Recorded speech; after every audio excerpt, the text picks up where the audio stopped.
You never have to retire from creativity. No one can tell you it's your time. I can just get better. We can all just get better by doing it the more you do, and being observant and being aware. And everything's a connection, everything's a message.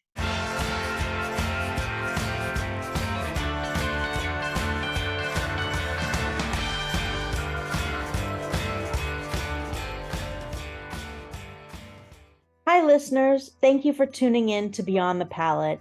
I'm Whitney Rosenson, owner and president of Art Dimensions in Los Angeles, and I'm really looking forward to today's interview with Ponti Lambros, the owner, and he's an artist too, of Art Rebel in Sherman Oaks, California. Ponti's message and goal with Art Rebel, through the different classes and programs he offers, is to help individuals reconnect to their creative selves. I'm so excited to chat with Ponti, a community beautifier and a community healer. Hey, Ponti. Welcome to Beyond the Palette. Well, I am honored to be inside the palette. Thank you for being here. Really, truly, thank you for guesting today and taking time out of your busy schedule and welcoming all of us into your creative world. Thank you for having me. Oh, it's my pleasure. My pleasure. All right. For those who don't know it, can you tell us what Art Rebel is? Art Rebel was an idea I started out about 15 years ago in my garage, actually. I moved back into town after spending 10 years in London. If you can believe it, I was an investment banker. It wasn't my thing. Dad got sick, had to come back home, take care of my pops.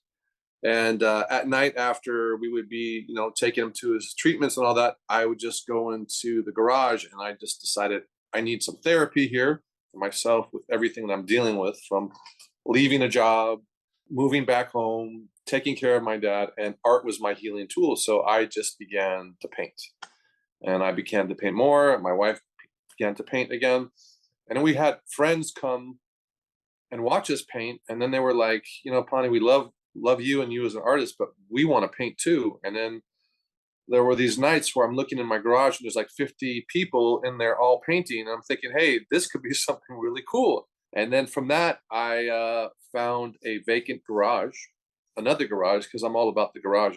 And I moved into that garage, and it was actually the spot where Handy J's car wash was, for those viewers that know about that. Sure. On Beverly Glen and Ventura, where the Tom Petty music video was, but it was also the spot where the last photograph of James Dean was taken. When I, got this space, I'm thinking it's all about connections and meaning. And I'm like, this is the last spot where James Dean was taken a picture of and created, and I want to honor him. So the Rebel is to honor James Dean. What do? We do art. Now, I would love to say it was a real quick thing for me to come up with the name. I had about 150 other really horrible names for 6 months while I was trying to figure out what it was. But when I said Art Rebel the first time, it was like Moses parts the seas, the light shines on my head. It all made sense. And it was that epiphany of like, I found the name and, what we're supposed to do. And that was to give people the opportunity to do that 180 in life. Like, there's so many people out there that say, oh, I used to love doing art as a kid. Or, oh, it was so much fun. And I go, why don't you still do it? And no one has an answer for it. And it's really kind of funny. Or you'll get, oh, I can't draw a stick figure. Oh, I'm a horrible artist. And then my follow-up question is, well, who in your family is the artist? And 85% of the time, they're judging themselves. So it's like art is a very sensitive topic for people. And what we really want to do over here is embrace your inner artist, for you to be able just to, like, I don't care if you become a professional artist or you just have that moment and that spark. That's what we're about. We're about giving you the environment where you feel comfortable enough to surrender your inhibitions, to focus on you. I hope I answered that in a long-winded way. No, that's okay. I'm glad you explained all that. And I love that story. What sort of classes do you offer at your space? Or what, so you've got the painting classes for kids and adults, I know. It's funny you should say that. I want to say pre-pandemic, we were doing a lot of classes that you would normally expect. Post-pandemic, my focus has shifted like exponentially. And my focus is showing how art can heal, how it can actually improve your mental wellness and health. And so during the pandemic, I created this thing called artistic interval training. And really what it was, it's like my workout that I do before I paint every time. And sometimes when you don't want to paint or you don't want to create, you kind of got to go through the motions. It's almost like being an athlete, you know. If you're going to be a stronger athlete, there's certain exercises you have to do to strengthen that. So same thing for artists. So there's a series of exercises that I started to do just to kind of get me into that flow, because that's what it's all about, is trying to get us into that flow state, because that flow state then allows the cortisol levels to decrease. It then allows the dopamine to come in, and then allows you to forget everything. And then you don't need a therapist. It's just here, putting it out on the paper or the canvas or whatever your medium is. And it's having that internal dialogue that you're just downloading and getting rid of and just really doing it. So our focus over here is not classes anymore. It's experiences. Focus on adults, to be completely honest. It's more for adults. We still do kids' birthday parties. We will always do that. We still do amazing camps. We do a lot of after-school programming outside of the studio, as well as community outreach, which we'll always do. But as far as the studio goes here, all those people at home that are wanting to do it again, that want that spark, I invite you to come to Art Rebel to experience what we do over here, because it's meant for us. There's plenty of places that you can send the kids to that are some amazing art studios down there, but it's not our focus anymore. Our focus is healing. Your focus is healing. Okay. There can't be anything better than that. I mean, that's beautiful. So I just am curious, did you always want to be, I mean, you said you were an investment banker, but when you were really young, were you creative? Were you involved in the arts at all? I was always involved in the arts. I just I had my grandmother was an amazing artist who would only paint with one color, and she lived in Vegas. Every time I would go visit her in the desert, she'd have her easel set outside, and she'd set up an easel for me with the paints all ready and everything set up. She wouldn't even tell me that. She would just have it ready, and she would start painting, and I'd look at her, and I would start painting, and we would just talk and we'd paint, and that was it. And I'll never forget that moment. I remember the heat from the desert. I remember the smell of her cigarettes. I remember that like it was yesterday. And it was a pivotal moment because I just love that complete creative freedom to not be told what to do, just express myself and to be free. And that's where I really found the love for the arts. Now, I never thought at the age of 4 that I would make a career out of it, because I thought anything that you love that much, how can you then financially or whatever, gain from something that you love until you get older and then you realize that. So it was always something I loved until I went to school, and I had a horrible art teacher that tried to pin me down and not support what I wanted. And then I just completely sidetracked from that, didn't want to do anything with art again.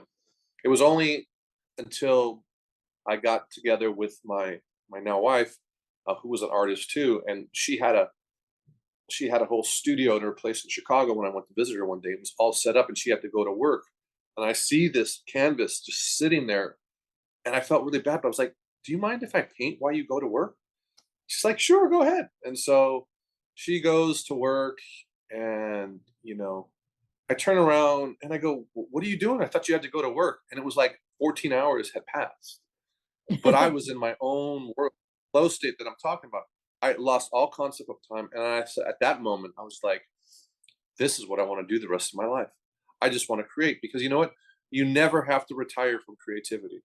No one can tell you it's your time. I can just get better. We can all just get better by doing it the more you do, and being observant and being aware. And everything's a connection. Everything's a message. I hope you're all out there aware. That's all a message. Just be aware. So true. So true. I mean, you have to be present, right? Be aware, be present.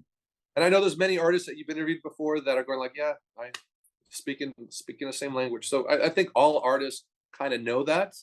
So I'm not telling any of your viewers that are already artists. But I'm just saying for those people that maybe have that inclination to maybe want to have that that freedom to maybe feel what it's like to be an artist for a day, maybe a week, or to, turn their life around and become a full-time artist and just jump off the deep end. And those are all things you need to be aware of. And they can start that process at Art Rebel.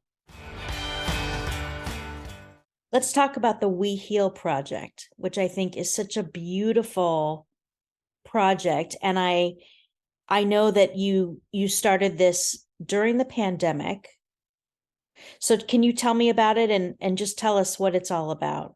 I mean, can people get involved, or is it they need to come to Art Rebel first to get involved? So the We Heal project basically started in the pandemic. I was previous to that, Art Rebel had been open for, I want to say maybe, because we're going on to about 12 years. I'm a hugger. I like to bring the community together, and then when you tell me you're not allowed to be 6 feet in front of someone, you have to close your business. I never in a million years thought I would have to close my business for 2 years. I wasn't prepared, like many of us. And I just remember, I'm singing the same story that you've heard numerous times from so many people. But as a small business owner, besides being an artist, that was the scariest time I've experienced in a long time. Let's just say that. And severely depressed because I'm like, how am I going to take care of my family? Then I had this moment where my dad's voice came to me, and he would always tell me, never give up, you don't give up so fast. And then I just try to, like, I would come to the studio, and just being here, it was so horrible just to be here because this place was filled with laughter, celebrations, enjoyment, creativity, and then for it to be dormant and not to be able to do what it does for our community was devastating. Devastating. So, I just thought, like, the only way I want to get it out of this for myself is to start creatively working out again. And so that's how the artistic interval training kind of happened. I just kind of made myself do these things, even though I didn't want to do it. I would be pissed. I would be angry. I would cry, whatever it was. I just made myself do this every day. And then I started to do some art, and it was great because I got to, I have some really amazing pieces that I'm going to exhibit soon.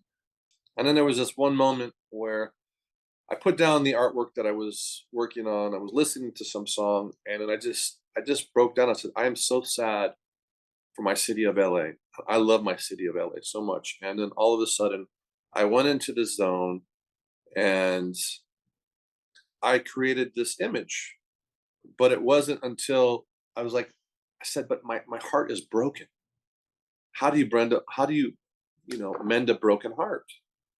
And then I went into my med kit and I got a Band-Aid. Just like, the first time I said the two words Art Rebel, I had the same light shining on me. And I'm like, there's something here. I didn't know what it was. And so, I just had this piece of artwork. And then I literally took the art, I made stickers from them. And then I made all these prints. And then, like, I'd go to different places like Casa Vega, and I would just put myself in my little picture Let me of get my it. artwork in front of different places that I wanted to heal. So that started to gain some traction. And then a friend of mine and creative and amazing designer named Boris Burdikin, he said, I love what you're doing. And I'm like, let's collaborate. Let's make something happen. So we then started to do merch, prints, installations. We did a pop-up at Westfield Century City that was really well received. We could start to talk about our journey.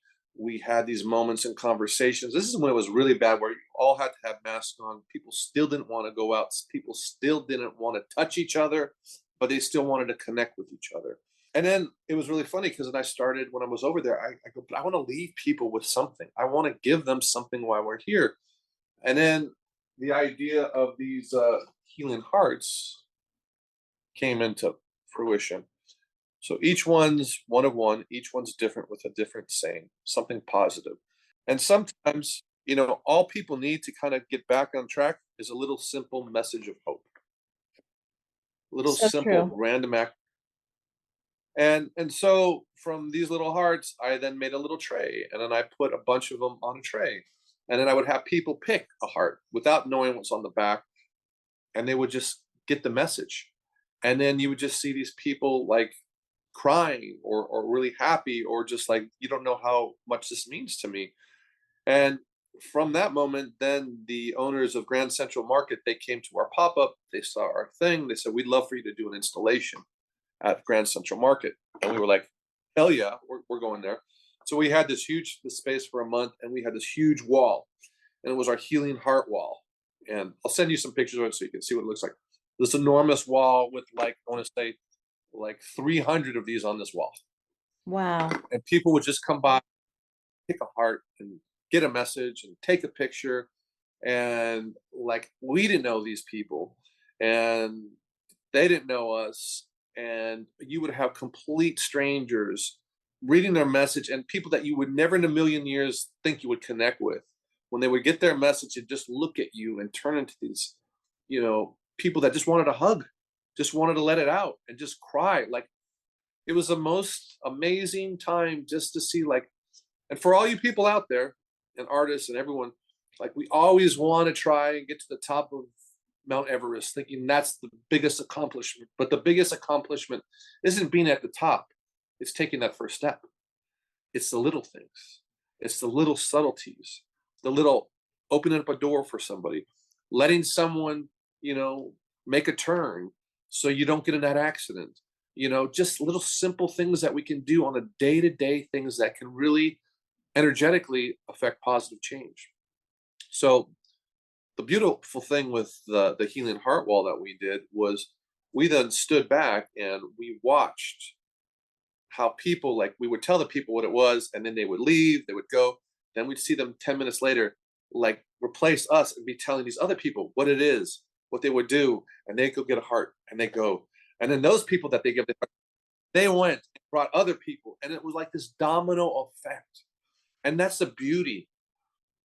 I think the beauty as an artist is when you can really refine your message in a way that it's really easily to comprehend. I mean, like, this thing, out of all my artwork, is probably the most clearly defined image, because, like, this guy back here and the other stuff I do is completely on a different level. But this took a lifetime in order to create.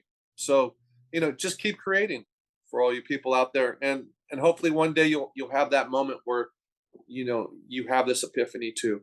And hopefully I have more. But at that time when we all needed it, I wanted to be a creative first responder, and I wanted this image to kind of symbolize our need for our city of LA to heal, and almost kind of become the symbol for mental health awareness, and showing how art and creativity can heal. And so this image is what we want people to realize when they see and connect with. It's not sadness, it's just saying we were all there, we all remember, and we can never forget. And we cannot take for granted this. Our I am minds. so Yeah. good at telling other people what to do. I am so good at, like, I do amazing team building. I do amazing creative consulting for corporate executives. I can tell them everything, and they listen and they respond, and I get great results. For me, it's a whole nother story. For me, it's a day-to-day battle, and I'm not going to bullshit anyone out there. It's not easy. I can tell everyone else what to do, but for me, it's tough. And I think we can all attest to that if we're really being honest, right? Yeah, it's It's easier not to as easy as it preach. looks. You got to practice what you preach. Yeah, 100%. But I make an intention every day, for as hard as it is to not forget about that other good day that I had. And it's like, we're only human, we're only human. So, it's a constant, not battle, but it's a constant sort of awareness and intention to really be positive. To be positive. So the We Heal Project is like, you called yourself what did you call yourself? A crusader? Our mantra for the We Heal projects is healing our city one heart at a time. Healing our city one heart at a time. I love that. Yeah, and so that's the message. And it's a message for positive change. It's a grassroots message. It's the idea is, we started in LA, and we want to go to New York and go all across, our country, to promote mental health awareness through art and creativity. And, so we're here. We've begun this discussion. You just got to look for that domino effect of positive change. And that happens by investing time in meaningful conversation, not always with the masses, but with one person. And that Right. one person has a conversation with that other person. And Right. that's what's meaningful. It takes a lot longer, but it's so much more rewarding when you know that you really made an impact on someone. Or it's not you, I didn't, but you allowed that person to have that self-discovery. I do nothing but give people the opportunity to have a self-discovery. It's not me. And when I think about it, like, get out of your like ego, because it's not you, dude. It's just like you create an environment where people feel safe for have this self-discovery. And that's what it is. Okay, I want to wrap up a little bit. I have a cool question, which I've asked a lot of artists, and I'm curious what you're going to say, but here it is. Do you think creativity is something you're born with or something you're taught? I think it's an innate ability that we all have. I think everyone has it. I do too. Some people, I want to say, like, have grandmas that encourage it in Las Vegas in the 70s and say, hey, maybe you want to do this. But then when you have that one teacher that says, that's horrible, it should be like this. Do you think that person's really going to want to like continue that at that impressionable age? No. So it's like artists are the most sensitive, delicate warriors that I know. But we also wear our heart on our sleeve, and we all go out there and we are putting ourselves out there every day. We show what we create. For artists, like, for me, it's like, I can't create, like, for a male artist, it's like the closest thing that we have to being able to feel what it's like to give birth is the birth of creativity. It's a huge thing. It's huge. So for me, when I'm looking at it, it's like, this is not just a little thing. This is a huge thing. It's your soul. It's part of you. It's just like where you want to be about that is really what it is. It's like, how much intention do you want to really put out there to really feel that this is something that I need to follow? Like that voice that you hear inside. It's like all these artists out there. There's so many artists out there that do it for what they love to do. And then there's so many artists out there that are accomplished, that are really making big things happen. And then there's so many artists out there, and I call them the alchemists, like the Dalis, these people that whatever they touch turns to gold, whatever it is. I could just wipe my mouth and sign it. You're going to want it. That's power. Or there's like the Damien Hirst out there that can tell people and direct people in tunes like, I want the painting to look like this, this, this, this, and this, and then just sign it and make millions for it. God bless you. That's amazing. But that takes work to be able to do. And just like when you have, it's almost like a symphony. It's almost like then you can become the conductor. And then you have your orchestra around you, and you're telling them what you want there, and you're telling them what you want there. And that's when you can really make some amazing music. And that's when you can really make some amazing change. So am I going to lie and sit here and say, do I want to be a Hearst or a Coons? Hell yeah, I do. I want that feeling. I want to be able to tell 100 people, like, with all these ideas that I have that I can't do all by myself, I need all those people to help. I think any artist out there would want that. I think there's many of us that have so many ideas, and we just can't do them all. So to be able to create an opportunity and a movement or a company where you can empower other people to help with that and just even expand upon that vision, that's game over. How can folks get in touch with you? Check out artrebel.net. Yeah, you can also go to the top of Mulholland and send us smoke signals, or ESP. It really works well. We've been here 15 years, and my place looks like it's closed and abandoned, and it's done that on purpose. But when you walk in here, it packs a punch. And as any good artist would say, don't judge a book by its cover. So what you see on the outside of a shopping mall, strip mall in Sherman Oaks, has a lot more of a creative vortex once you step inside my place. And it's just nothing but be there. And so I invite and welcome all of your viewers out there to make the pilgrimage over here at some point and experience what we do. Absolutely. Okay. So What do people have to have an appointment to come in? Yes, it's, by appointment only, even though it says on there, just call me. We'll take care of it. Artrebel.net. All right, Ponti, thank you so much for guesting on Beyond the Palette today. Thank you for having me, Whitney. My pleasure. All right, so Ponti, I know you're an artist as well as a teacher, healer, rebel. Okay, let's talk about your paintings. I know you paint. Tell me a little bit about your work. Well, I was fortunate. A lot of people throughout the time I've had the studio, they come, they see the art, people connect with the art. There was a moment a couple years back where I got this call, and these people came in and they said, "Hey, we love your artwork. Can you give us a couple examples of it?" And they were kind of telling me about this idea for the show. So I made all these different sketches, and then end of the day, it ended up being a show called Empire. So a lot of my art, I had about 30 pieces of art that was on that show, and it was a really great experience. And what was nice about that was that I was actually only two artists were given credit on that show, screen credits, and it was myself and Kahindi Wiley. So just to even be mentioned in the same sort of name of someone like that was really special. So from that, to be honest, as a small business owner, it's always hard to do a lot of artwork and be prolific the way I really wanted it to be. But the silver lining was during the pandemic, I was really able to go back to my roots. And then I can't wait to share with the public all the amazing pieces that I feel are really strong and meaningful and impactful that I did during the pandemic and continue to do now. So You work large scale or small or? everything in between. For me, I think the bigger, the better. I definitely want to take it more 3D. I love creating pop-ups. I love creating experiences, immersive experiences. So the answer is always yes, and then I kind of figure it out, and then I do it like that. But That's great. Okay, your paintings are fabulous. They're acrylic or they're oil? majority of my stuff is acrylic, spray paint, sometimes markers, a little bit of everything. But yeah, Mixed oil. media, yeah. Yeah. I don't have the patience for oil. I know it takes a long time to dry. I got mad respect for people that can do it, though. Trust me, I just not that artist. I know. Well, I mean, not I know. I just mean oil takes a long time to dry. So I agree with you. Listeners, check out artrebel.net.